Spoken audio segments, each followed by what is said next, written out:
കേന്ദ്ര സർക്കാരിന് കേരളത്തോട് യാതൊരു വിവേചനവുമില്ലെന്നും കേന്ദ്ര പദ്ധതികൾ വാങ്ങിയെടുക്കാൻ താൽപര്യം കാണിക്കുന്നില്ലെന്നും പെരിന്തൽമണ്ണ മണ്ഡലം NDA സ്ഥാനാർത്ഥി KP ബാബുരാജ് പറഞ്ഞു. പെരിന്തൽമണ്ണ പ്രസ് ഫോറം സംഘടിപ്പിച്ച പോർനിലം പരിപാടിയിൽ സംസാരിക്കുകയായിരുന്നു KP ബാബുരാജ്. കേരളത്തിൽ എയിംസ് വരാത്തത് സംസ്ഥാന സർക്കാർ അനുയോജ്യമായ ഭൂമി ഏറ്റെടുത്ത് കൊടുക്കാത്തതുകൊണ്ടാണെന്നും KP ബാബുരാജ് പറഞ്ഞു. കേന്ദ്രത്തിന്റെ ഒട്ടേറെ പദ്ധതികൾ ഉണ്ടായിട്ടും അത് കേരളത്തിൽ നടപ്പാക്കാൻ സംസ്ഥാന സർക്കാർ ശ്രമിച്ചില്ലെന്ന് BJP പെരിന്തൽമണ്ണ മണ്ഡലം സ്ഥാനാർത്ഥി KP ബാബുരാജ് പറഞ്ഞു.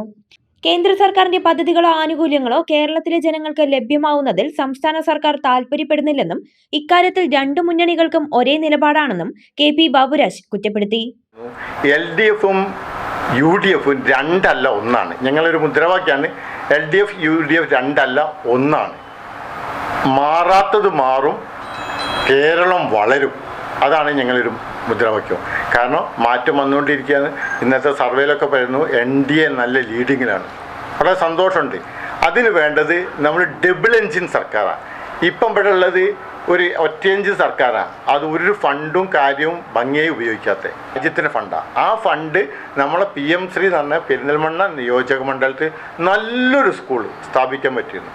നമ്മൾ പറയലുണ്ട് മലപ്പുറം ജില്ല പിന്നോക്ക ജില്ലയാണ്. പിന്നോക്കം നമുക്ക് പറയാൻ വയ്യ. പക്ഷെ മലപ്പുറം ജില്ല നല്ല ജനനിബിഡമായ ജില്ലയാണ്. കുട്ടികൾ പഠിക്കാൻ ധാരാളം സൗകര്യങ്ങൾ ആവശ്യമാണ്. സാധാരണക്കാർ ധാരാളം തിങ്ങിപ്പറക്കുന്നൊരു ജില്ലയും കൂടിയാണ്. ആ ജില്ലയിൽ മനോഹരമായൊരു PM ശ്രീ പ്രൈം മിനിസ്റ്റർ നേരിട്ടുള്ള നിയന്ത്രണത്തിനുള്ള PM ശ്രീ ആ PM ശ്രീ പദ്ധതി ഇവിടെ നടപ്പാക്കാൻ ഇവിടുത്തെ LDF-ഉം UDF-ഉം സംബന്ധിച്ച LDF തയ്യാറായിരുന്നപ്പോൾ UDF അതിലങ്ങോട്ട് ഇടപെട്ട് അത് കൊളാക്കി. ആ സമയത്താണ് പറഞ്ഞ് LDF-ഉം UDF-ഉം രണ്ടല്ല ഒന്നാണ്. കാരണം ഭരണ നേട്ടങ്ങളിൽ പ്രധാനമന്ത്രിൻ്റെ ഇവിടെ എത്തിക്കഴിഞ്ഞാൽ സാധാരണക്കാരൻ ഈ സർക്കാരിൻ്റെ ഭരണവും ഗുണവും മനസ്സിലാവും. കേരളത്തിൽ എയിംസ് വരാത്തത് അനുയോജ്യമായ സ്ഥലം സംസ്ഥാന സർക്കാർ ഏറ്റെടുത്ത് കൊടുക്കാത്തത് കൊണ്ടാണ്. പെരിന്തൽമണ്ണയിലെ അലിഗഡ് കേന്ദ്രത്തിന്റെ ഭൂമി ഏറ്റെടുത്ത് കൊടുക്കാവുന്നതാണെന്നും KP ബാബുരാജ് അഭിപ്രായപ്പെട്ടു. ഒരു 332 ഏക്കർ നമ്മളിപ്പോൾ എല്ലാവരും എയിംസിന് വേണ്ടി ഓടി നടക്കാനല്ലോ. അതിനോട് ചേർന്ന് തന്നെ അലിഗഡ് അവിടെ നിൽക്കട്ടെ, ആ സ്ഥാപനം അവിടെ വർക്ക് ചെയ്തുകൊണ്ടിരുന്ന അതിൻ്റെ പര്യാപ്തത പരിഹരിക്കണം. അതിനോട് ചേർന്ന് മനോഹരമായൊരു എയിംസ് കൊണ്ടുവരാനുള്ള റവന്യൂ ഭൂമി അവിടെ ഉണ്ട്. ആ റവന്യൂ ഭൂമി കണ്ടെത്തി കൊടുക്കാൻ ഇവിടുത്തെ എല്ലാ MLA-മാരോടും പറഞ്ഞിരുന്നു.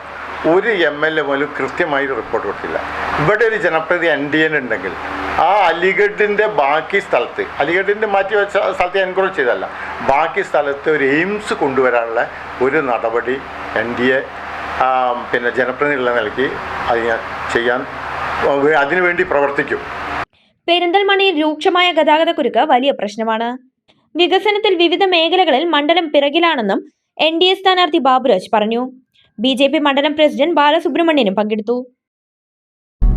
വിരലിന്റെ കാര്യത്തിലാണേലും യാത്രയുടെ കാര്യത്തിലാണേലും രണ്ടും മുറിഞ്ഞു പോകാതെ തുന്നിച്ചേർത്തത് കിംസ് അൽ ഷിഫയിലെ ഹാൻഡ് ആൻഡ് റിസ്റ്റ് സെന്ററാണ്. Hand and wrist centre, KIMS Al Shifa hospital, Perinthalmanna.